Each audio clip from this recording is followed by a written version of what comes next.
El paisaje de Siyustani no solo destaca por sus torres funerarias, sino también por ser un testimonio de la avanzada ingeniería hidráulica de los Atuncoyas. En las laderas de los cerros adyacentes a la laguna de Humayo es posible identificar terrazas agrícolas o andenes, estructuras diseñadas para ganar terreno cultivable, pero también desarrollaron los waru-warus. Hay que recordar que hace miles de años el hombre andino, desafiado por la orografía que genera la cordillera de los Andes, logró grandes proezas, legando a la humanidad la domesticación de animales como la llama y plantas como la papa o la quinoa. Pero tal vez el secreto más importante sean los waru-warus. Estos consisten en una serie de plataformas de tierra rodeadas por canales de agua y ordenadas en hileras o figuras geométricas andinas. Waru en quechua es pedregal o montón de piedras. Waru-waru significaría camellones en la región del altiplano y la puna para los cultivos. Se construyen cavando canales y redistribuyendo la tierra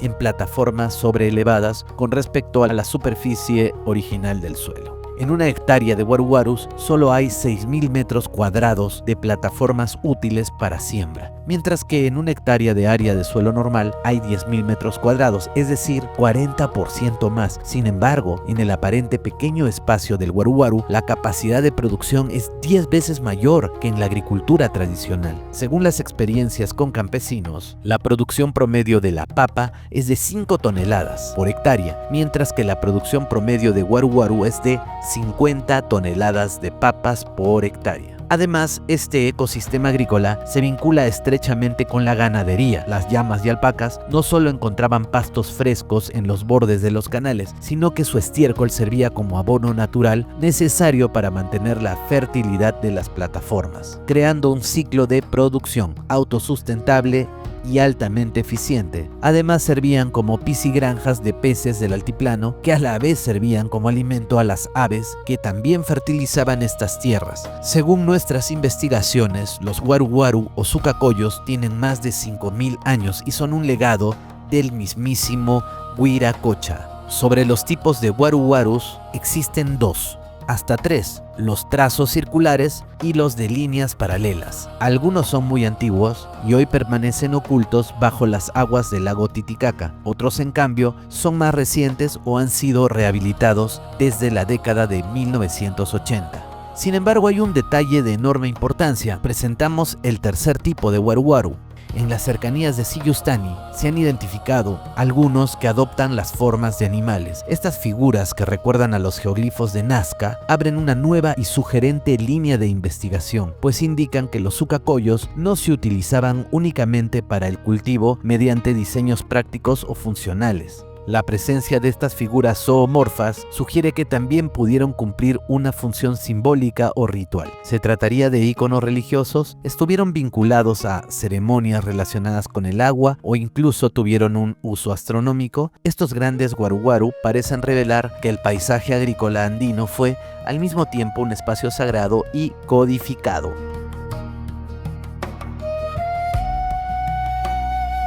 La investigadora italiana Amelia Carolina Sparaviña, del Departamento de Física del Politécnico de Turín, empleando imágenes satelitales de Google, examinando una red gigantesca de terraplenes que cubre unas 120.000 hectáreas de terreno próximas al lago Titicaca y Siyustani, halló estructuras que parecen representar aves y cuyos ojos son estanques. La estudiosa italiana señaló además que algunas de las formas tienen un claro significado simbólico y se las puede considerar geoglifos. Entre las figuras destaca la de un cóndor. La red de terraplenes formaría parte de restos de un antiguo y extenso sistema agrícola construido siglos atrás por las poblaciones andinas que crearon un sistema de campos elevados con canales de drenaje, refirió la experta. Apenas se conoció la noticia del hallazgo de una serie de geoglifos en los alrededores del lago Titicaca, los arqueólogos Fernando Sosa y Jimmy Buroncle, de la Dirección Regional del Ministerio de Cultura, se trasladaron a las pampas de Ilpa con la finalidad de localizar uno de los geoglifos que fueron descubiertos por la investigadora italiana. Al llegar a las comunidades campesinas de Los Ángeles de Cotos y Cialé, que se hallaban muy cerca a Atuncoya y a la carretera Puno-Juliaca, encontraron restos de waru-waru de la época prehispánica. intermedio temprano pertenecientes a la cultura Pucara. La Dirección Regional de Cultura de Puno, a cargo de Gary Mariscal, señaló que su institución continuaría con los trabajos de identificación de los gigantescos geoglifos, ubicados por imágenes satelitales, por Esparaviña. Cóndor o loro. Mariscal explicó que se ha detectado una cabeza muy similar a la de un cóndor y puede afirmar que existen evidencias arqueológicas de tecnología guaru correspondientes al intermedio temprano Pucara. Manifestó: en la primera instancia nos corresponde comprobar las evidencias y proteger estas áreas a través de una resolución que declare patrimonio cultural estas zonas. Intrigados por estas imágenes que ya no se encuentran en internet, viajamos al lugar en la difícil tarea de hallarlas. Nos tomó muchos años poder ubicar la zona exacta y dirigirnos al lugar. Además, tuvimos que utilizar un dron. Este es un aporte exclusivo del programa Matergia. Estos animales no son meras casualidades. Algunas figuras aparentes incluyen la representación de un loro junto a aves locales como la parihuana o flamenco andino,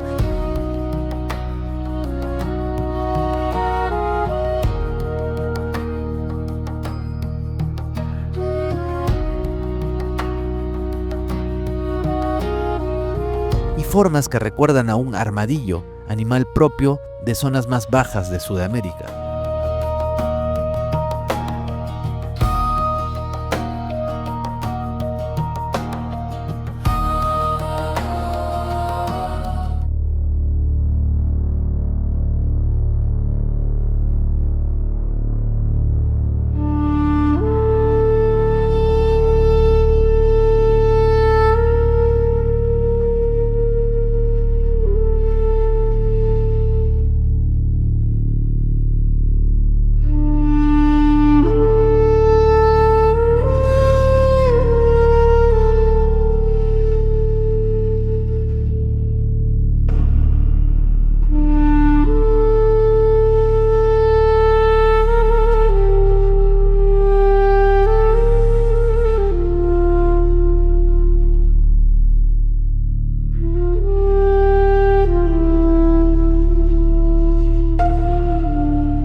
El geoglifo de la parihuana es más estilizado y suele ser más difícil de distinguir si la luz no es la adecuada. Se aprecia mejor durante el solsticio o al atardecer. Tiene unos 25 a 30 metros de largo, unos 10 metros de ancho. Presenta un cuello largo y curvo y patas delgadas, rasgos inconfundibles de la parihuana. La parihuana es una ave andina sagrada en el altiplano, cuya presencia en las orillas de la laguna de Humayo es frecuente.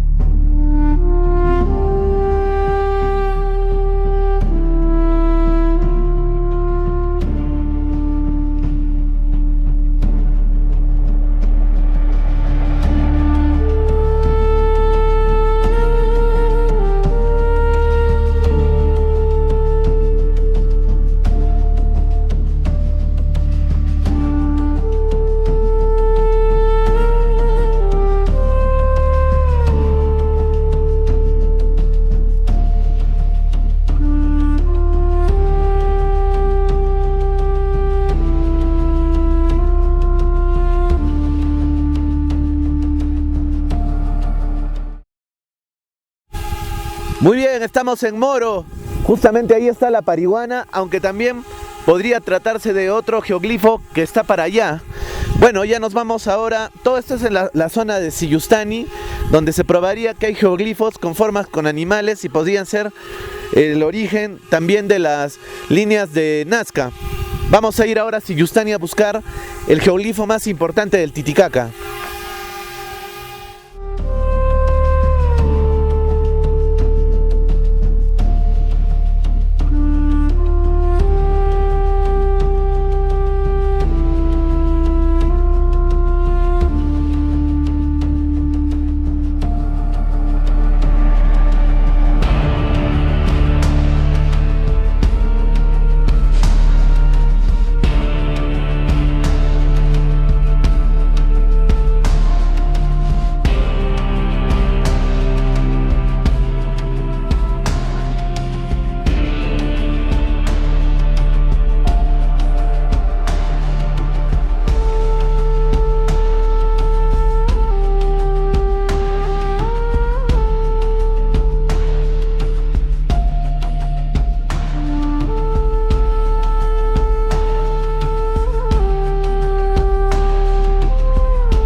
Muy bien amigos, hemos llegado por fin al punto, después de la asistencia del Google Maps, bastante complicado en algunos puntos porque no hay señal, y justamente aquí hemos paneado por todo este sitio buscando más geoglifos, hemos encontrado algunos sucacoyos, pero ya el del puercoespín está totalmente desaparecido y solo hemos encontrado pues el del gallo, el del ave, y hemos visto muchas aves parecidas también acá, y es lo único que hemos encontrado de momento, así que vamos a hacer una nueva prospección y los dejamos con las imágenes, aquí en busca del geoglifo del Titicaca.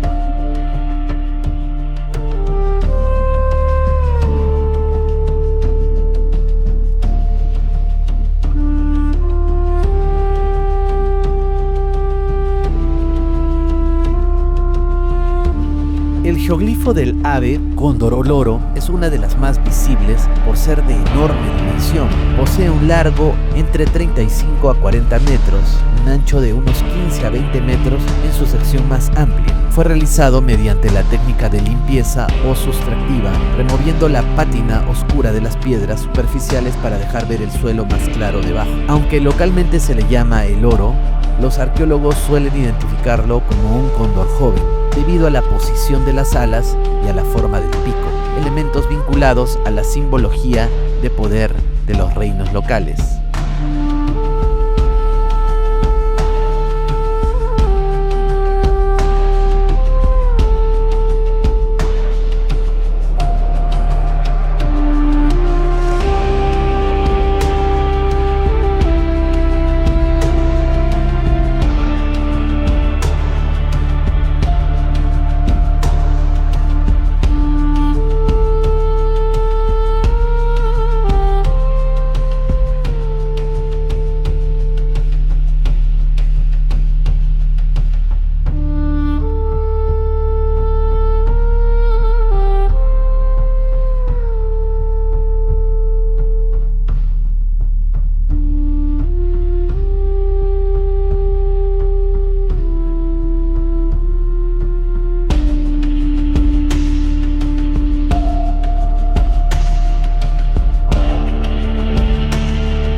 Hola, ¿qué tal? Estamos a un par de kilómetros de la carretera, por la vía de Sillustani, Juliaca, Puno, y justamente hemos venido a buscar los famosos geoglifos de Puno, ¿no? Que en realidad Puno ha tenido miles de geoglifos, más o menos de ese 100% que han existido desde hace más de 5.000 años, al día de hoy solamente queda un 2%, ¿no?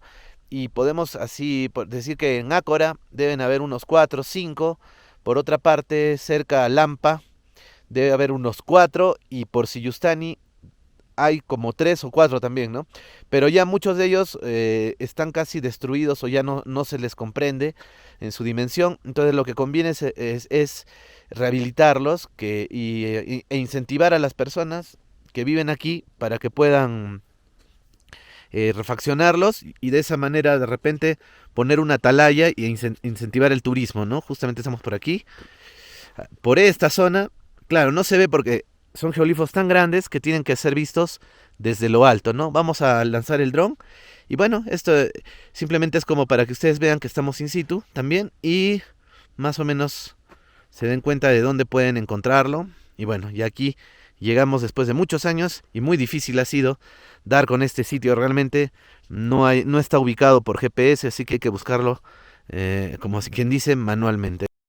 Para los antiguos constructores el tamaño no era aleatorio. Estas figuras están diseñadas para ser vistas desde la explanada de las chulpas o desde las barcas en la laguna. Al medir varias decenas de metros, los geoglifos actúan como marcadores de paisaje que conectan el mundo de los muertos, las chulpas, con el mundo natural, las aves y el agua, por utilizar como ojos las cochas, otro sistema ancestral de conservación de agua para la agricultura. La presencia de estos motivos animales en un un contexto agrícola, plantea preguntas que van más allá de lo funcional. La parihuana del Titicaca es parte de la fauna típica de los humedales altoandinos, cuyos ciclos ecológicos están profundamente ligados al agua y al clima de la región. Su posible representación en el paisaje de tierra y agua podría haber simbolizado la armonía entre la agricultura, los seres vivos y los ciclos naturales. Pero el oro, un animal típico de zonas tropicales y selváticas, no pertenece al repertorio faunístico habitual del altiplano. Su inclusión, si es interpretada así, abre una intrigante hipótesis. ¿Acaso es un símbolo ligado a rutas culturales o comerciales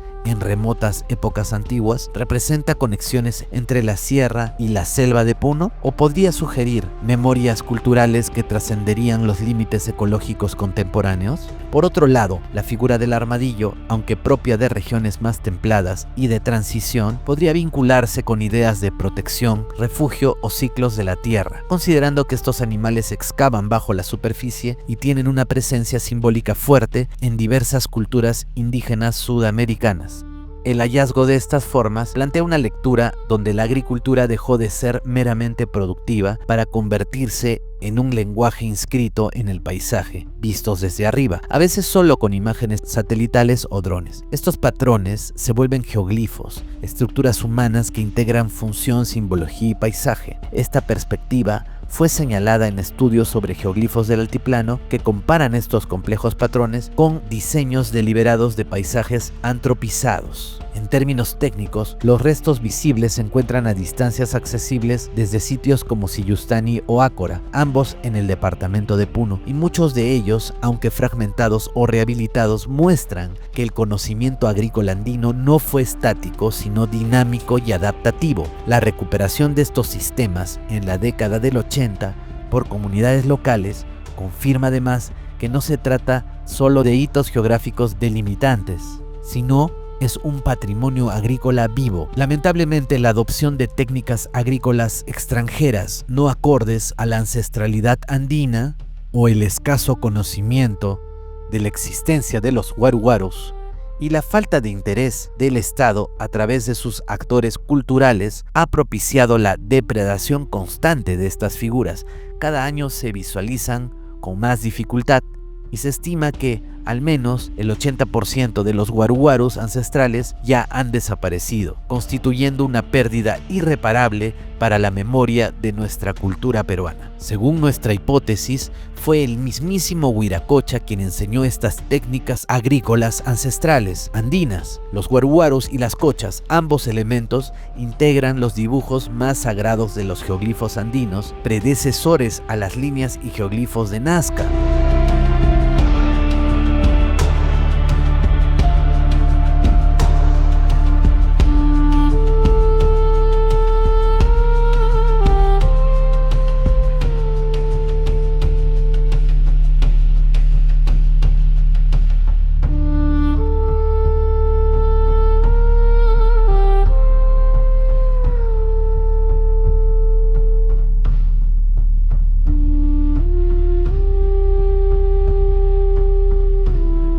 Reiteramos nuestra hipótesis. Pensamos que fue el mismo Huiracocha quien enseñó estas técnicas agrícolas. Los guaruguarus y las cochas, ambos elementos, integran los dibujos más sagrados de los geoglifos andinos de Sillustani. Ambos términos se encuentran incorporados en el mismo nombre del dios, Huiracocha, y en el nombre de la técnica agrícola, guaruguaru o guarucochas. Un detalle no menos importante es que los geoglifos de Puno, por su antigüedad, podrían ser predecesores de las líneas y geoglifos de Nazca. Eso nos plantea lo siguiente: ¿acaso los sucacoyos son una forma de escritura en sí mismos, un legado de Huiracocha, de una protoescritura agrícola? ¿Podrían ser una invocación mágico-religiosa o contar alguna tradición perdida? Exploremos esta teoría teniendo en cuenta un hallazgo realizado en Ecuador. En la cosmovisión Cañari, las aves no eran simples animales, sino seres sagrados, intermediarios entre el mundo de arriba, el Hanan Pacha, y el mundo de los hombres. No es casual que los relatos fundacionales, las lagunas sagradas y los ríos rituales estén asociados a colibríes, guacamayos y serpientes, figuras que condensan cielo, agua y tierra. En Ecuador, otro reino andino, específicamente en la laguna sagrada de Culebrillas, de aproximadamente 1.4 kilómetros de longitud, el paisaje parece haber sido intervenido deliberadamente para contar una historia visible solo desde lo alto, es decir, desde la mirada de los dioses. Los desvíos del cauce del río, formando meandros con cabezas y picos de aves, no responden únicamente a una lógica hidráulica. La forma misma del río, al ingresar a la laguna, dibuja figuras reconocibles. El colibrí, ave sagrada asociada a la energía vital, al mensajero entre mundos. El guacamayo, la figura mayor vinculada al origen, al color, al sol y a la selva primordial. Y acompañando todo el recorrido, la gran serpiente, entidad mítica presente en múltiples culturas andinas y amazónicas, símbolo del agua, del conocimiento profundo y del mundo interior. Este sistema no se revela al caminante común, solo desde las alturas cercanas a los 500 metros, como el video de dron tomado por Andrés Zamora Asturillo. Solo así el conjunto cobra sentido. Esto refuerza la idea de que el mensaje no estaba destinado al ojo humano cotidiano, sino a una lectura ritual, astronómica o divina. Estos geoglifos vivos hacen que la Tierra cuente su historia. Las leyendas del colibrí, la laguna y las aves no habrían sido transmitidas únicamente de forma oral, sino también habrían sido inscritas físicamente en el territorio, a través de alteraciones deliberadas del paisaje, de una hidrografía ritual cuidadosamente modelada y de una topografía cargada de símbolos. La geografía misma se transforma en escritura, en una geoescritura, en un relato visible desde lo alto y legible para quienes comprendían su lenguaje sagrado. En este contexto, la presencia del Capac Ñan junto a estas figuras adquiere un sentido profundo. El camino andino no solo articulaba espacios y regiones, sino que enlazaba memorias sagradas. Quien lo recorría no transitaba únicamente un sendero físico, sino un verdadero itinerario mítico, donde cada tramo del paisaje narraba una historia ancestral.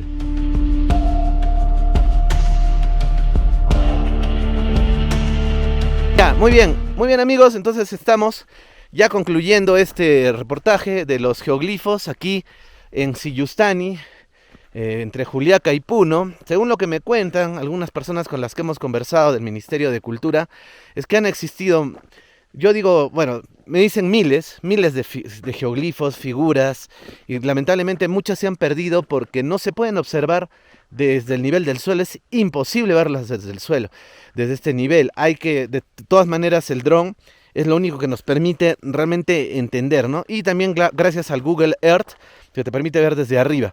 Entonces, estos dos elementos han facilitado la detección de estos geoglifos y también los sobrevuelos de avionetas, ¿no? Que en los 80 se han hecho por Puno, y vamos a encontrar algunas de estas figuras ya detectadas por Ácora, por ejemplo, ¿no? Claro, se pueden ver algunas desde algunos montes, algunas son ya un poquito más evidentes, pero por ejemplo estas de Sillustani, aquí parece que han hecho geoglifos de animales, ¿no? De bastantes animales. Hemos encontrado en Google Maps armadillos, ahora logramos encontrar la parihuana, logramos encontrar otro ave, aves sagradas que hemos visto, ¿no? Perdices, animales salvajes por todo este lugar, hasta zorros. Entonces, de hecho, los geoglifos cumplían un factor de agricultura, de ciencia, de religiosidad, también símbolos de la naturaleza, y esto es, según lo que se estima, ¿no? Por lo menos 5.000 años, son de hace 5.000 años, y superarían a las líneas de Nazca, ¿no? En antigüedad, ¿no? Y ese concepto de hacer también animales. Entonces es muy probable que la costumbre de hacer geoglifos, de hacer líneas, figuras, haya venido de esta zona del Titicaca, y como sabemos en Sillustani se refugiaron las últimas culturas o los últimos hombres después del gran cataclismo en Tiahuanaco, ¿no? Ese fue un sector donde los antiguos ingenieros de alta tecnología lítica se asentaron, vivieron por un tiempo. Y bueno, ya vamos también a ir a Siyustani y ahí comentaremos algo sobre el disco solar. Y pueden seguir el video en la consecución pues de lo que estamos proponiendo aquí, seguramente en las pantallas que van a salir en el YouTube. Es que entonces ya sabemos que Wiracocha fue el que entregó esta tecnología a los seres humanos hace más de 5000 años, quién sabe mucho más, para lograr la agricultura. Así que este dios de origen desconocido se preocupó también por la alimentación de este lugar. Wiracocha viene, o la palabra Waru viene de Wiracocha, y todo está íntimamente relacionado. Así que deberíamos preservar esos antiguos conocimientos legados por un avatar andino que conoció su propia topografía, orografía, geografía, y propuso una técnica milenaria y un acostumbramiento de las plantas que debe haber tomado no solo milenios, ¿no?, más los milenios que ya tiene. O sea, esto realmente es tan antiguo como la aparición de la civilización. Y esto fue legado directamente por Wiracocha, por los ojos del gran Wiracocha.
Muy bien, amigos, hemos llegado a Siyustani. Entonces estoy en un nuevo viaje para recopilar más información y dedicarme ya de lleno a otras cosas.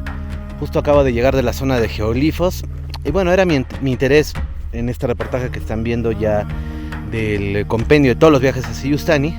Quiero que vean esto. Bueno, vamos a enfocar primero la información, siempre es importante y necesaria.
Impresionante, ¿no? Cómo se mete el piso con estas rocas megalíticas. Da la impresión de que fuera el principio de las chulpas, ¿no? Ahí están las chulpas. Por allá también tenemos más. Deben ser de otras épocas. Pero estas rocas son megalíticas y le dan un aspecto de solemnidad impresionante. Aquí al Intihuatana, que otrora me parece tenía otras características según lo que hemos podido ver en algunas imágenes, ¿no?, antiguas de este lugar, o ilustraciones, ¿no? Miren, tenía incluso ahí una grada, el Usnu. Por ahí se ingresaba. Este era el ingreso del Intihuatana. Y allá está la roca, la piedra angular. ¿Será acaso esta la piedra angular de Siyustani? El inicio de los seques.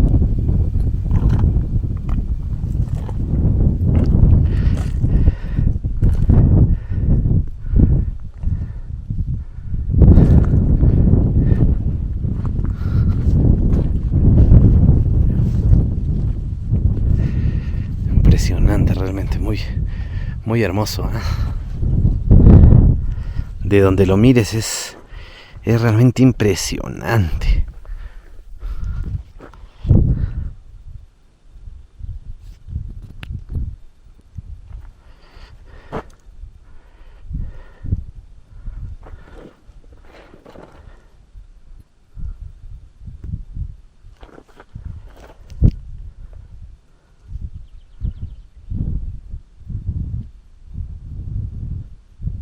Bien, y este es el Intihuatana pequeño, ¿no?, que está junto al otro, el grande, que da la impresión que fuera como una chulpa, ¿no?, gigante.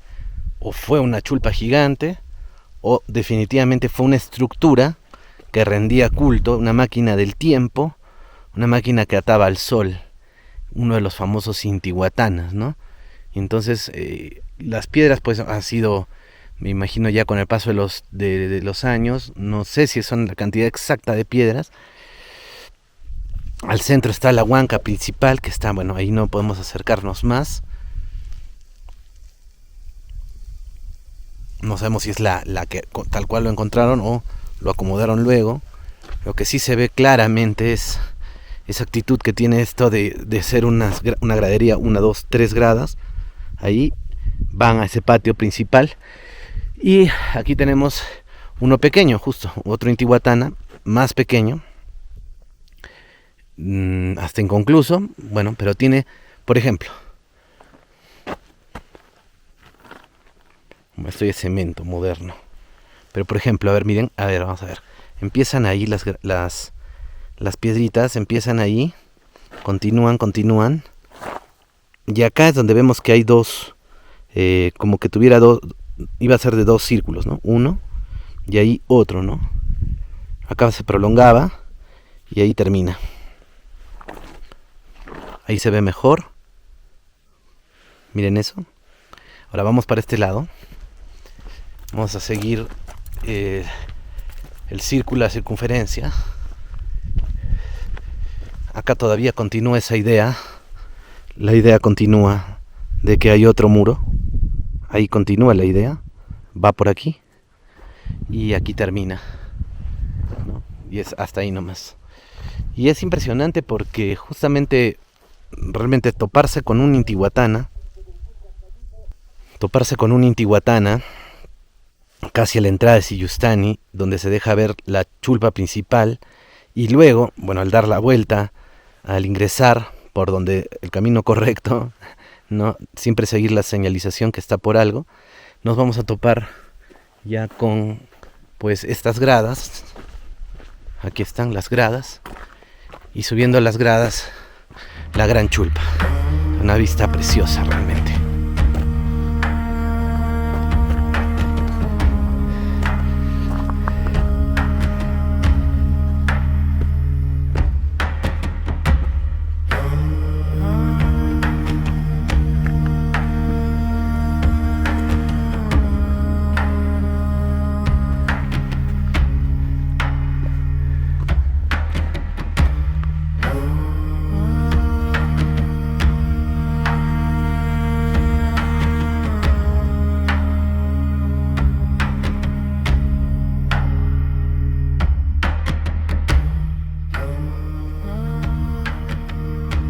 A continuación relatamos lo visto por Squire en el siglo XVIII para comprender la misteriosa relación entre Perú y la lejana Stonehenge. Antes de abandonar Siyustani y antes de dejar de lado las chulpas, es necesario llamar la atención sobre algunos restos singulares, diferentes de cualquiera que hayamos observado hasta ahora en Perú. La península de Siyustani tiene en su lado oriental una especie de escalón o terraza natural situada 60 u 80 pies más abajo que el nivel rocoso sobre el cual se levanta la mayor parte de las chulpas. En esta terraza encontramos una serie de círculos y semicírculos de diámetro variable, definidos por una plataforma de piedras planas bien ajustadas, dentro de la cual hay una línea de piedras rectas, sin labrar, que coinciden tan estrechamente en todos sus aspectos con lo que se conoce como círculos solares o círculos druídicos de Inglaterra y de muchas regiones del norte de Europa y Asia que apenas pueden distinguirse de ellos. Las piedras que formaban lo que he denominado la plataforma están cortadas de manera rudimentaria y sus bordes adyacentes se disponen siguiendo radios que parten del centro del círculo. Los extremos interiores son los más altos y a través de ellos corre una ranura o canal que se extiende alrededor de todo el círculo. Algunos de estos son más elaborados que otros y de uno de ellos presento un dibujo que servirá para ilustrar todos. Se observará que existe en primer lugar un círculo de piedras toscas y verticales de tamaños irregulares, firmemente clavadas en el suelo. El círculo tiene 124 pies de diámetro, posee una abertura de 5 pies de ancho orientada hacia el este y encierra dos piedras verticales mayores, una de las cuales ha caído, colocadas a una distancia equivalente a un tercio del diámetro del círculo. El segundo tiene aproximadamente 90 pies de diámetro. Las piedras situadas a ambos lados de la entrada están perforadas con orificios. Esta es la forma perfeccionada de los círculos solares del Perú y no debe suponerse que todos sean igualmente elaborados, pues la mayor parte está compuesta simplemente por piedras erectas en su estado natural. Algunos de estos círculos están más acabados que otros. El más grande mide 124 pies de diámetro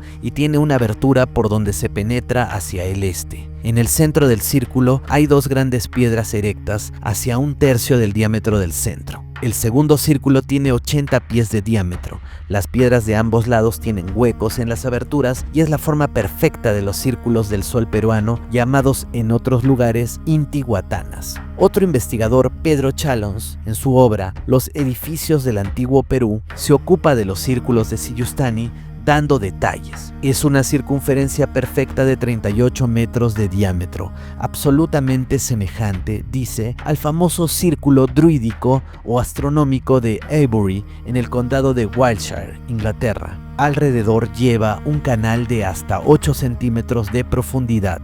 En el interior se ven dos enormes menhires, restos tal vez de dos círculos de dimensión reducida, a la par de los que existen en los monumentos druídicos análogos de Europa.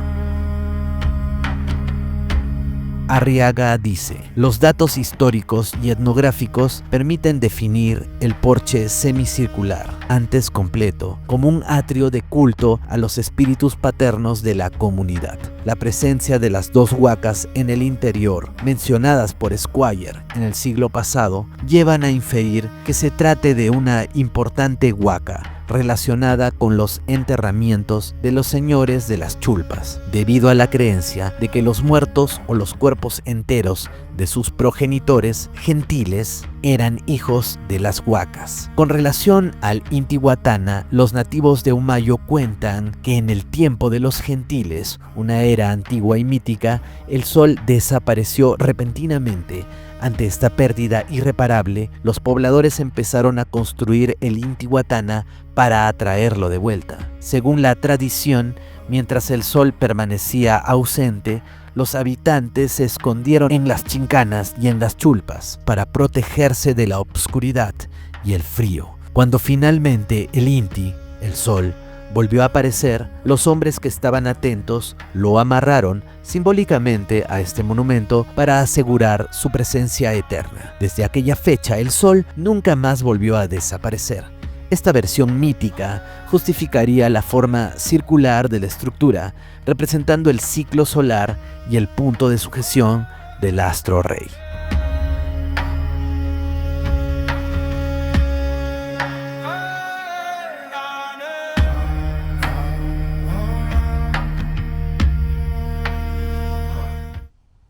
Muy bien, hemos encontrado otro Intihuatana. Yo pensé que eran los dos únicos. Y aquí hay otro, justamente. Claro, de los...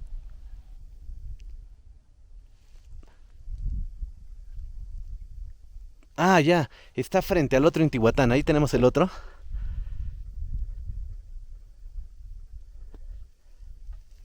Para ese sector está un Intihuatana y se conecta directamente con este.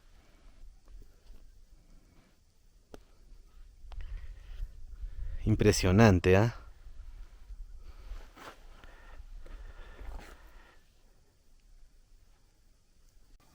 Allá a lo lejos hay otro Intihuatana, miren.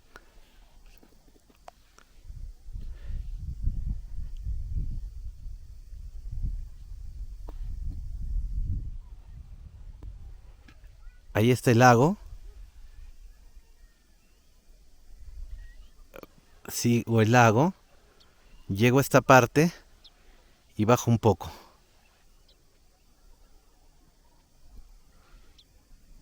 Ahí está. Otro Intihuatana. Ya no me da más el zoom. Está bien lejos. Pero está ahí. Miren, acá está el otro. Voy a bajar. Venimos de aquí, de estas gradas.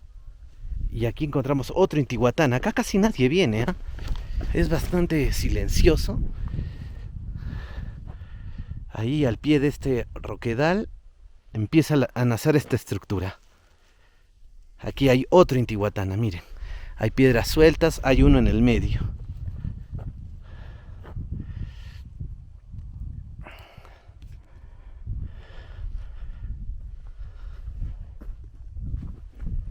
A ver, voy a bajar para enfocarlo mejor.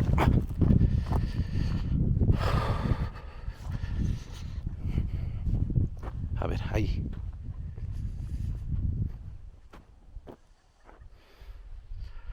Esta huanca era importante. Esa del centro era la importante. Y comunican aquí, incluso se puede ingresar, ¿no? Al medio de la huanca. Por fin podemos ver un Intihuatana en su esplendor. Ahí está. ¡Wow! Estamos dentro de uno.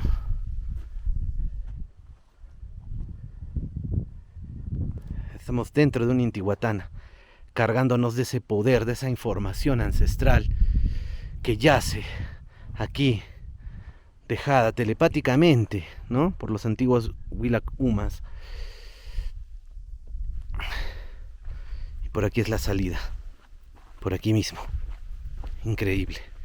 Muy bonito.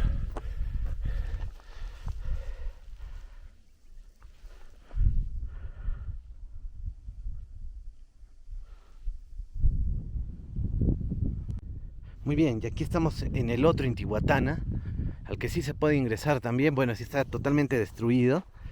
Acá hay otro más, ¿no? El otro Intihuatana.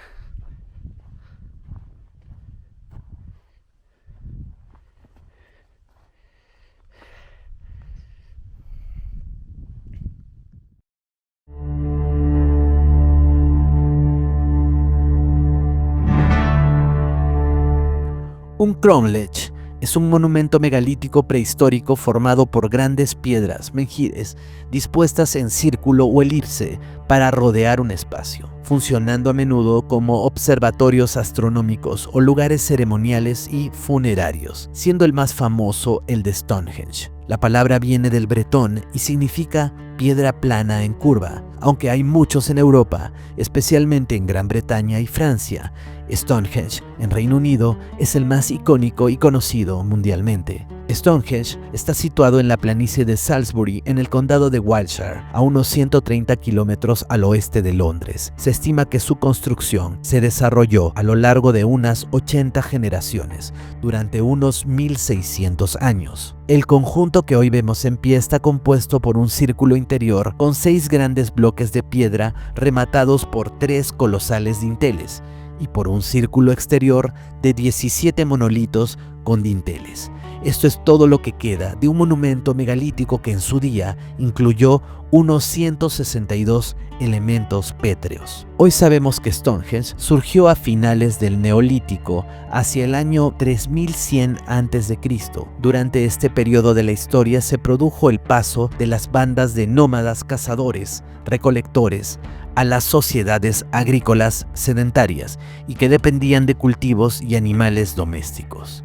Esa época se asocia con el nacimiento de nuevas prácticas religiosas centradas en monumentos de carácter permanente, hecho relacionado con el asentamiento de las comunidades humanas en un territorio concreto. De estos rituales son testimonio los monumentos megalíticos presentes en Gran Bretaña, Irlanda y la costa atlántica de la Europa continental. La extraordinaria inversión de tiempo y esfuerzo humano que requirió la edificación de Stonehenge sugiere que estaba diseñado con un propósito especial, y la interpretación más aceptada actualmente es la de que fue un centro ritual prehistórico alineado con el movimiento del Sol. Las primeras comunidades agrícolas dependían por completo del ciclo de las estaciones, cuyo transcurso implicaba periodos de abundancia de alimento, como la primavera y el verano, y otros de carencia, como el otoño y el invierno. Así pues, no es de extrañar que el eje de Stonehenge se alinee con el sol naciente en el solsticio de verano y con la puesta de sol en el solsticio de invierno. Isaac Bayes, científico estadounidense, defendió una curiosa hipótesis: la formación en los milenios que siguieron a la última glaciación de un dosel o capa de cristales de hielo en la atmósfera, fenómeno cuyo reflejo habría generado brillantes halos en torno al Sol y la Luna, habría sido la inspiración para el megalito. Según Bale, Stonehenge y los demás círculos de piedras del Neolítico serían la representación que los hombres de la época hicieron de estos halos ubicados alrededor de los dos astros mayores de la bóveda celeste. El término megalito, monumental, contiene un término originado en el sustantivo latino monumentum, a su vez derivado del verbo monere, con significados como recordar, llamar la atención o advertir, todos los cuales encajan perfectamente con la naturaleza última de dólmenes o menhires. Los dólmenes constituyen receptáculos donde se deposita un número variable de cadáveres, desde un solo individuo hasta decenas de ellos, pero, como acertadamente señala Roger Joussem, refiriéndose al megalitismo europeo, el rasgo definitorio de esta nueva costumbre funeraria radica en que los muertos abandonan la obscuridad de la caverna y pasan a ocupar un lugar sobre, y no bajo, el suelo, alojados en construcciones reservadas para ellos. De esta forma, los ancestros, o más bien una parte de ellos, y las edificaciones que les son propias, se convierten en una presencia permanente y más o menos conspicua en el espacio hasta entonces exclusivo de las actividades cotidianas vinculadas a la comunidad de los vivos.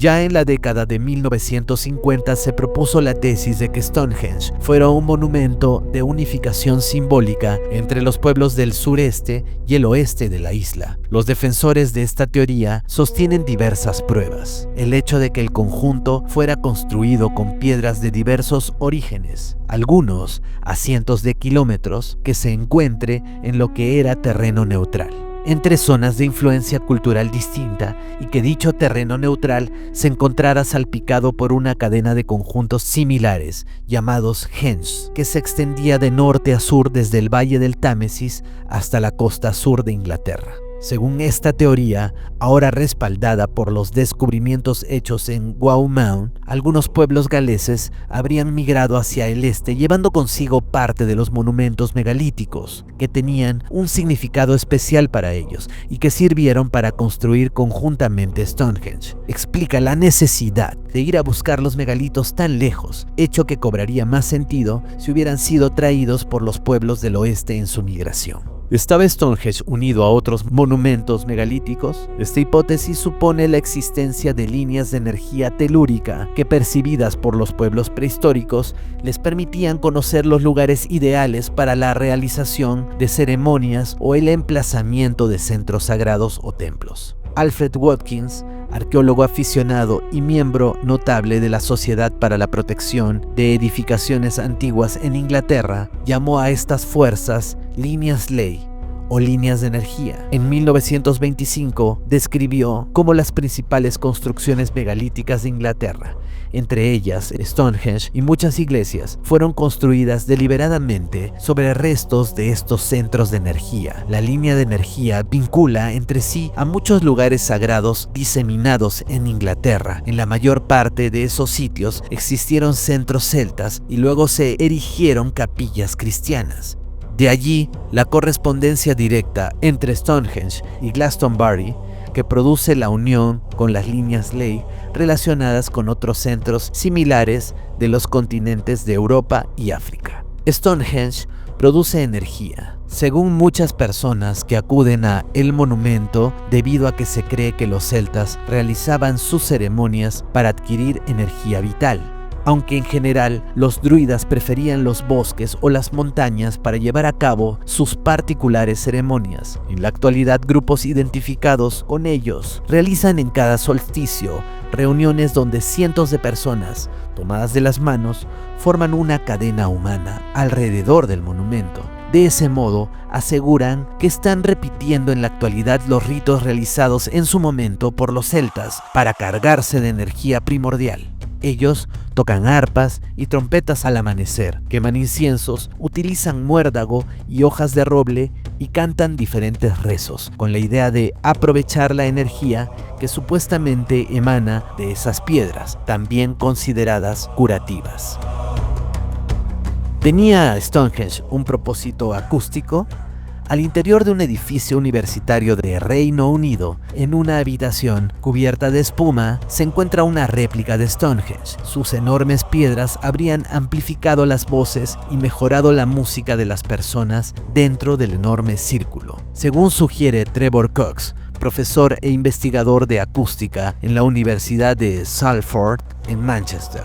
Dice, la disposición de las piedras creó un espacio acústico definido. La voz y la música en su interior no se habría filtrado al paisaje circundante. Ni siquiera las personas que se encontraban cerca del círculo de piedras lo habrían oído. Estos monolitos en miniatura no están a la vista del público, aunque bien podrían ayudar a comprender mejor la imponente estructura de piedra cubierta de líquenes construida hace aproximadamente 5.000 años. Especulando, ¿acaso los druidas o sus diseñadores deseaban provocar una reacción acústica para algún propósito? ¿Mover las piedras? ¿Viajar a otras dimensiones? ¿Usarlos como herramientas resonadoras? Nos trae a la mente la historia bíblica de las trompetas y las murallas de Jericó. El poder de la acústica es inimaginable, desconocido hoy por nosotros, aprovechado de distintas formas por las antiguas civilizaciones de alta tecnología. La piedra del altar de 6 toneladas de Stonehenge, que durante mucho tiempo se creyó que era de Gales, en realidad proviene de Escocia, a nada menos que 750 kilómetros de distancia. Los nuevos hallazgos del estudio se publicaron en Nature y apuntan a la existencia de métodos de transporte y una organización social inesperadamente avanzada en el momento de la llegada de las piedras a su ubicación actual en el sur de Inglaterra hace unos 5.000 años. La piedra del altar es una gran losa de arenisca roja antigua de color verdoso. Según los investigadores, los orígenes escoceses de la piedra plantean la fascinante cuestión de cómo se transportó tan lejos una piedra tan enorme durante el Neolítico, aproximadamente en el año 2600 a.C. Según los autores, debió de requerir un método de transporte inesperadamente avanzado y una compleja organización social.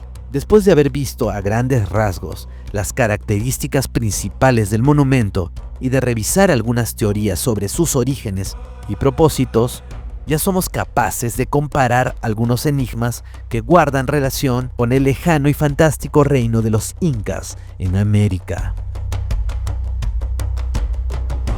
En Stonehenge se halló un disco solar de la Edad de Bronce. Tiene la medida de una pequeña moneda y un estampado en relieve de oro con una cruz en el centro. Fue desenterrado en 1947 durante unas excavaciones en las que también se encontró un vaso de cerámica, flechas de sílex y los restos de un adulto. Este es uno de los 6 discos solares descubiertos y es uno de los más antiguos objetos de metal encontrados en Gran Bretaña. Fue creado en el 2400 a.C., poco después de que los megalitos de Stonehenge fueran colocados, y se cree que es una representación del Sol. La precisión y exactitud que muestra la pieza prueba las sofisticadas herramientas y el conocimiento geométrico que se tenía en la época. El disco solar de oro fue forjado hace unos 4500 años aproximadamente, al mismo tiempo que se erigió el círculo principal de Stonehenge. Se cree que representaba al Sol. La fina lámina de oro repujado presentaba una cruz en el centro rodeada por un círculo. Cada una estaba decorada con puntos que brillaban a la luz del sol. El oro es precioso para nosotros, pero para la gente de esa época, que no había visto ningún metal, habría sido algo completamente nuevo y muy alejado de su experiencia. Se cree que era propiedad de un cacique local y que fue enterrado con él al morir. Su familia lo valoraba tanto que lo depositó en su tumba para que pudiera llevarlo consigo al más allá. Se cree que el culto al sol era común en la edad temprana de bronce,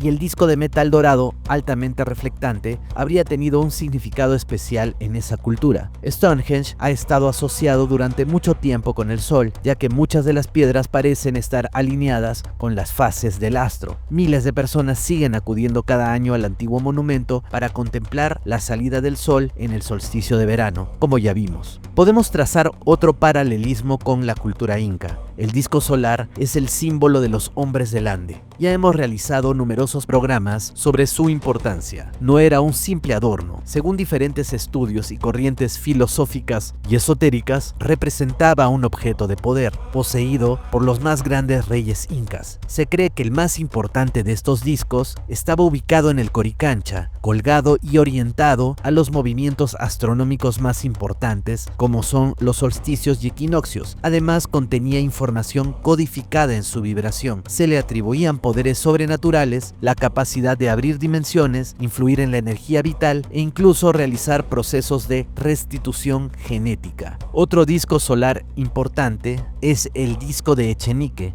repatriado hace algunos años atrás al Perú, devuelto por la Universidad de Yale. Hoy se encuentra en Cusco. Al observarlo, podemos ver grabados con extraños símbolos. En programas anteriores lo hemos vinculado con el legado de los sacerdotes del Paititi. En estas representaciones aparecen figuras humanas con cráneos en forma de corazón, estrechamente relacionadas con el mítico reino del Paititi. Sin duda, estos símbolos podrían constituir una forma de código escrito con caracteres aún no descifrados. Tal vez se trate de un calendario astronómico o de un sistema de conocimiento avanzado que guarda relación con los misterios de antiguas culturas hoy desconocidas de la selva peruana. Curiosamente, existen muchas menciones y leyendas de incas que a la llegada de los españoles tomaron estos artilugios del Coricancha y los llevaron a través de túneles o chincanas subterráneas, devolviéndolos a la selva e incluso llegando a los retiros interiores del lago Titicaca, pasando por Siyustani hasta llegar a Aramumuru.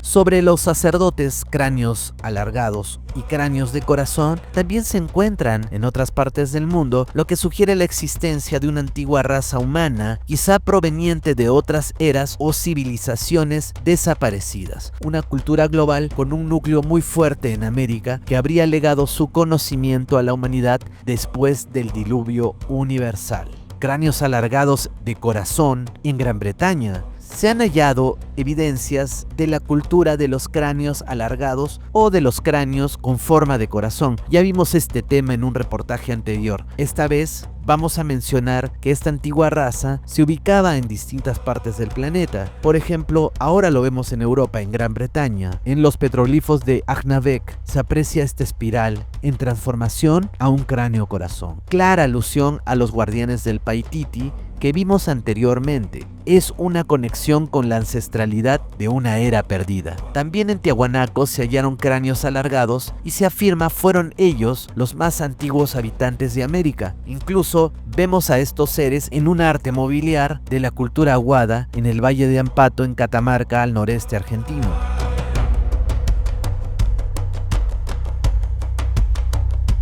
Retomemos a Squire. En su estancia en Perú, en Siyustani, refiere: hasta donde alcanzan mis observaciones, la chulpa es una estructura confinada al Collao y a Bolivia, en la región ocupada por los aymaras, o como los denomina el Dr. Morton, según la forma de sus cráneos, el pueblo de cabeza alargada o Titicacano.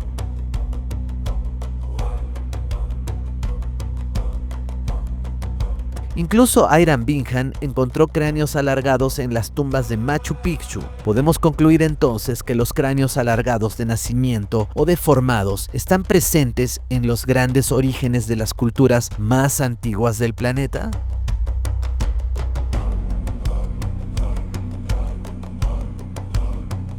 Leyendas de Stonehenge. El médico y arqueólogo inglés William Stokely fue uno de los primeros en plantear la hipótesis de que Stonehenge había sido construido por los druidas en el siglo XVII. También especuló con la posibilidad de que los fenicios, a quienes consideraba antecesores de los celtas, hubieran sido los constructores del monumento. Su hipótesis englobaba una teoría sobre las religiones. Para él, en sus orígenes, la humanidad había tenido una religión patriarcal primordial que con el tiempo se había subvertido. Solo la llegada de Jesús habría restaurado su esencia original. Stokely también consideraba al druidismo de los celtas como una posible religión primordial. Luego de varios años de estudio dedicados a Stonehenge, consideró como una posibilidad que el monumento megalítico haya sido construido en el 460 a.C. por pueblos llegados a las islas británicas desde el cercano oriente. Unos años antes había aparecido en escena John Aubrey, escritor y estudioso de la antigüedad, dedicado específicamente al estudio de los monumentos megalíticos de Inglaterra, quien sugirió que Stonehenge era un templo construido por los druidas, una idea que algunos grupos masónicos dieron por cierta durante muchos años. Durante siglos se asoció a Stonehenge con la cultura celta y los druidas, pero aunque su fecha exacta de construcción no es del todo conocida, se sabe que data alrededor del 3000 a.C., lo que le otorga casi 2500 años de antigüedad sobre la cultura celta.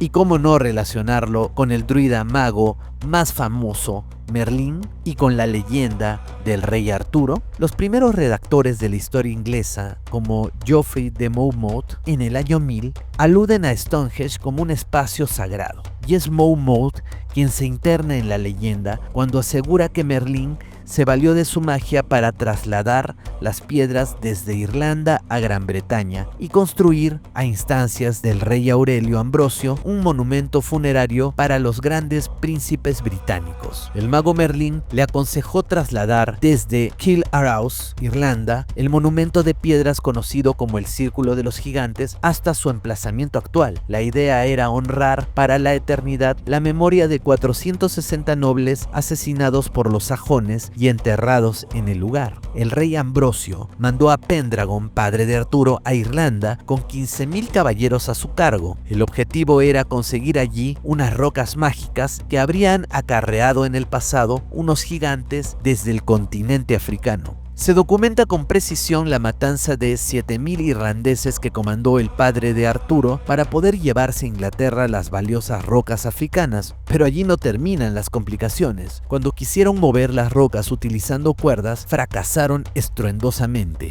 Entonces intervino el mago Merlín, que habría desplegado extrañas maquinarias provistas de engranajes y aparejos, además de otros artificios técnicos que le permitieron trasladar la pesada carga a Inglaterra. Poco después murió Ambrosio y su ataúd inauguró el fastuoso mausoleo. El mismo destino habría tenido Pendragon. Arturo, en cambio, fue llevado luego de su muerte a la isla de Avalon. En Stonehenge descansarían otros importantes monarcas de ese linaje de leyenda. Durante todo el medioevo, Stonehenge fue considerado un testimonio material de la magia de Merlín. En el antiguo folclore y la propia toponimia de los megalitos, se hace atribución de las construcciones megalíticas a los afanes de algún tipo de raza extinta de titanes, aliados en ocasiones con industriosos enanos, como apunta Johann Picard en su descripción a mediados del siglo XVII de las Unebeden, camas de gigantes, sepulturas dolménicas de forma alargada, en la holandesa provincia de Drenthe. Esta misma asociación aparece plasmada de un modo visual en lo que posiblemente sea la primera representación gráfica de un megalito, un manuscrito iluminado del siglo XIV ilustrando la crónica de Weiss, Roman de Brut, en la que el mago Merlín recibe la ayuda de un gigante para emplazar los trilitos de Stonehenge. La mención a uno de los personajes principales del ciclo artúrico inaugura una caudalosa corriente de estudios y teorías que vinculan ese monumento y por extensión otros de carácter megalítico con la civilización céltica y más concretamente con las prácticas religiosas de los druidas. Esta asociación se mantendrá hasta el siglo XIX. ¿Se trata acaso de los gigantes neandertales inteligentes? ¿Son los pelirrojos de cráneo alargado los constructores de los megalitos?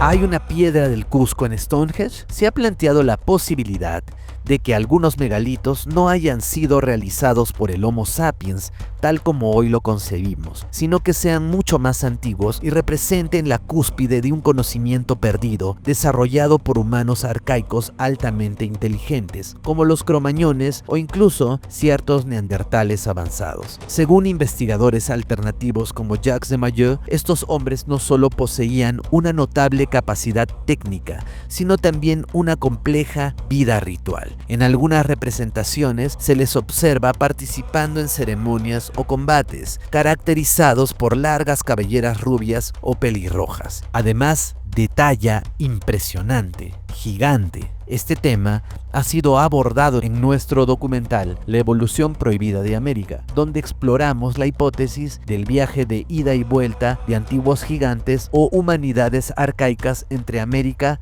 y Europa. Dentro de estas teorías se sugiere incluso que estos pueblos habrían sido los verdaderos constructores de monumentos como Stonehenge. No es casual que antiguas tradiciones europeas atribuyan la edificación de los megalitos a los druidas, ni que una de las imágenes más emblemáticas de la tradición artúrica muestre al mago Merlín levantando enormes piedras con aparente facilidad, como si se tratara de un conocimiento heredado de una humanidad anterior.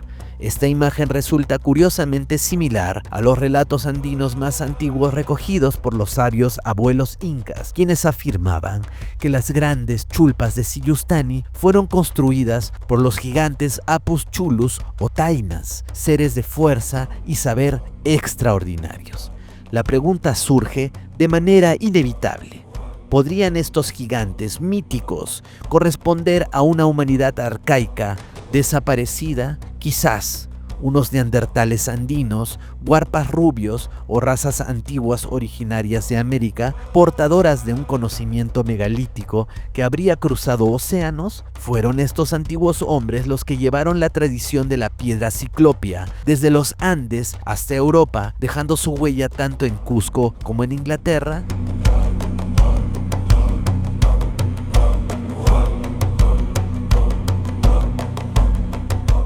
Por eso es que no cuadran de cómo la piedra era masificable, cómo se trasladaron, como la chincana, por ejemplo, que ha sido evaluada en 1.400 toneladas de peso, ¿no?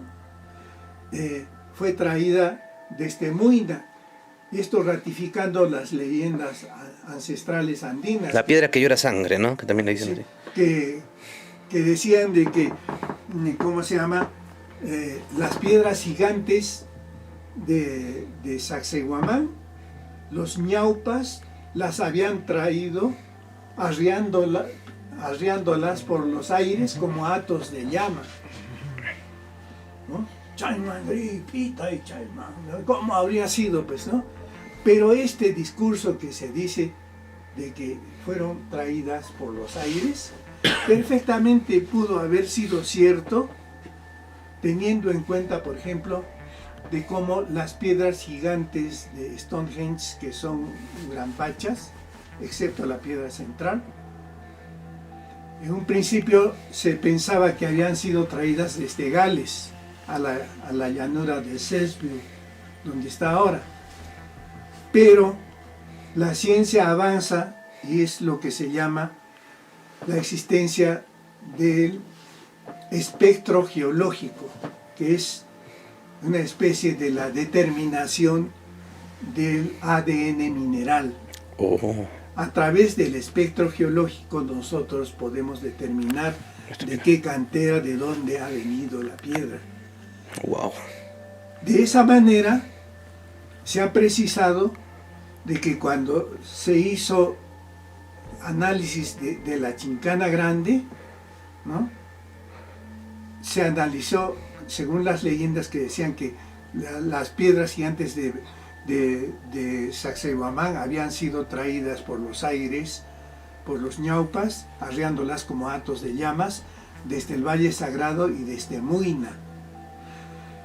Cuando han averiguado en las piedras del Valle Sagrado, no ninguna ha calzado, pero cuando han averiguado en Muina, era la misma cantera.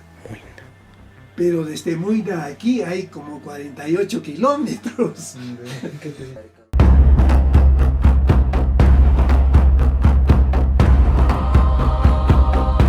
Volvamos a revisar la información sobre los intihuatanas. Existen diversos tipos de intihuatanas o relojes solares incas. Su nombre en quechua significa donde se ata el sol. Desde tiempos muy antiguos, culturas del Perú han hecho referencia a este saber ancestral, profundamente ligado a la observación del cielo y al orden cósmico. Sin embargo, es posible que existan intihuatanas aún más antiguos, anteriores incluso al periodo incaico, capaces de registrar con notable precisión los movimientos del Sol. Algunos de ellos parecen haber plasmado los movimientos sinusoidales solares, revelando un conocimiento astronómico avanzado, que en gran medida ha permanecido oculto hasta nuestros días. Volvamos ahora al Perú, esta vez a Arequipa, donde podemos observar una figura particularmente enigmática, el misterioso Ocho, también interpretado como la serpiente que se muerde la cola. Esta forma no sería casual, representaría el movimiento real que describe el Sol a lo largo de un año cuando se registra su posición diaria a la misma hora. Este fenómeno astronómico es conocido como analema solar. El analema es fundamental porque revela la combinación de dos factores clave: la inclinación del eje terrestre y la órbita elíptica de la Tierra alrededor del Sol. Gracias a esta observación, las antiguas culturas podían comprender las variaciones del tiempo solar, anticipar solsticios y equinoccios, regular calendarios agrícolas y rituales, y armonizar su vida con los ciclos celestes. Este tema ya lo mencionamos en un capítulo anterior del programa. Durante una visita a Huancarqui, nos relataron la existencia de un geoglifo gigante conocido como el 8, llamado así por su forma singular. Lo más revelador es que este mismo símbolo vuelve a aparecer en la Cueva del Brujo, representado como una variación en una pintura rupestre. O sea, era como un geoglifo, como lo que hemos visto así. Claro, o sea, es un 8. Yo por lo menos lo he visto. Se el 8 miraba del cerro. Medía bastante, se podría decir. Sí. Enorme. Además me parece que ahí señalan, son señales de lo que hay dentro del cerro. Para mí. Según los vecinos de Huancarqui, desde la parte más alta del Apu, Huacanqui, en dirección al campo deportivo, se podían observar geoglifos con la forma de número 8. Lamentablemente, han sido borrados. Pero, ¿a qué época y cultura pertenecieron los geoglifos 8? Aunque este tema lo abordaremos a profundidad en un próximo reportaje, adelantamos la información que nos alcanzó el arqueólogo Paul Álvarez, quien ha investigado a cabalidad este asunto. Él mismo ha logrado inventariar en Majes, cerca a Corire, y en la región sur del Perú, estos raros geoglifos que podrían ser muy similares a los vistos por los vecinos de Huancarqui en el mismo pueblo. Según el arqueólogo arqueólogo Paul Álvarez, los ochos estarían asociados a petroglifos relacionados al culto del agua. Otros arqueólogos interpretan que las espirales y zigzag desempeñan un papel estrictamente simbólico dentro de las creencias mágicas religiosas de ese entonces. Son de estilo Wari, realizados aproximadamente entre el 800 y 1200 después de Cristo. Según Álvarez, este tipo de creencias debió de estar relacionada a la crecida del río Majes, pudiendo ser utilizados como instrumentos de oración y acompañados de algunas danzas con el fin de mitigar las entradas fuertes y destructoras de las aguas.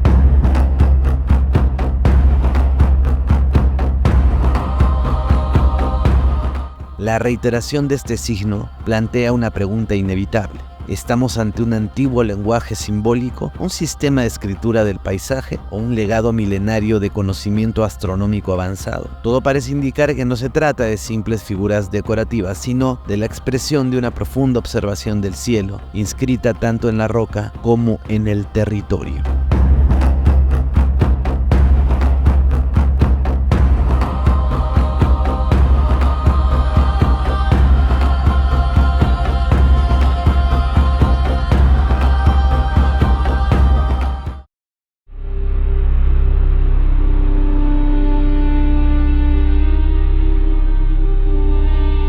¿Fueron los hiperbóreos los constructores? En su biblioteca histórica, que consta de 40 volúmenes divididos en 3 secciones, el griego Diodoro Sículo, del siglo I a.C., sostiene que en una isla más pequeña que Sicilia, ubicada en el Mar del Norte y llamada Hiperbórea, nombre debido a la profusión de vientos boreales en la zona, refiere que hay magníficos recintos consagrados a Apolo, y el templo más notable tiene forma esférica y siempre está adornado con ofrendas votivas. Para muchos historiadores e investigadores, en esta cita, Diodoro está haciendo referencia a Gran Bretaña y en particular a Stonehenge. Diodoro aseguraba que los hiperbóreos, una civilización de seres inmortales, de contextura gigantesca, procedían de la península ibérica, donde se encontraron las primeras alineaciones megalíticas. Una migración los diseminó por distintos lugares de Europa, incluyendo Inglaterra, donde erigieron por primera vez un fantástico círculo de piedras, el monumento hoy conocido como Stonehenge. ¿Stonehenge tiene una conexión alienígena? Es lo más osado que jamás se ha dicho y fue propuesto por Tony Witt, un piloto de la Royal Air Force durante la Segunda Guerra Mundial, piloto que se transformó con el tiempo en un especialista en vida extraterrestre. Él aseguró que Stonehenge es la representación de un plato volador, resultado de la profunda impresión que dejó en los británicos del Neolítico el supuesto aterrizaje de una nave espacial en las llanuras de Salisbury. Según Witt, el foso y el terraplén del Henge marcarían el canto del plato.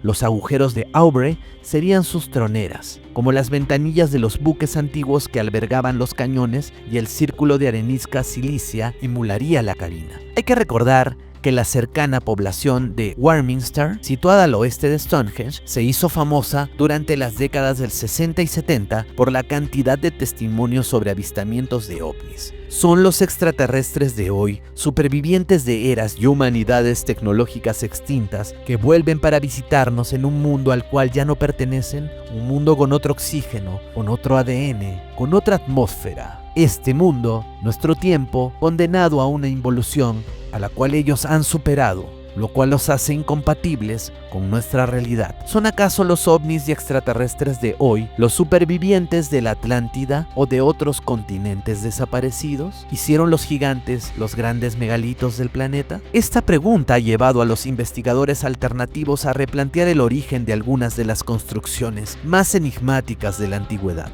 ¿Pudieron haber sido obra de una humanidad distinta a la nuestra, de gigantes primordiales o de sus herederos míticos como los hiperbóreos, cuyas huellas sobreviven apenas en leyendas, crónicas y piedras colosales? Según antiguas tradiciones europeas, Stonehenge habría sido erigido por la raza gigante asociada al mago Merlín, capaz de mover sin esfuerzo bloques de toneladas. Otras narraciones, aún más audaces, sostienen que la mítica Atlántida Omu, atribuida a una civilización humana hoy extinta, habría tenido vínculos con América o incluso podría haber tenido una ubicación cercana a Tiahuanaco. Bajo esta misma línea de interpretación surge una pregunta inevitable. ¿Fueron los gigantes los verdaderos creadores de Machu Picchu, Sacsayhuamán, Ollantaytambo, las chulpas de Siyustani o Stonehenge? Más adelante exploraremos el origen de estos seres legendarios en tierras andinas, tal como fueron descritos por los cronistas tempranos y por los herederos del saber ancestral del Tahuantinsuyo, quienes conservaron la memoria de un tiempo anterior al tiempo.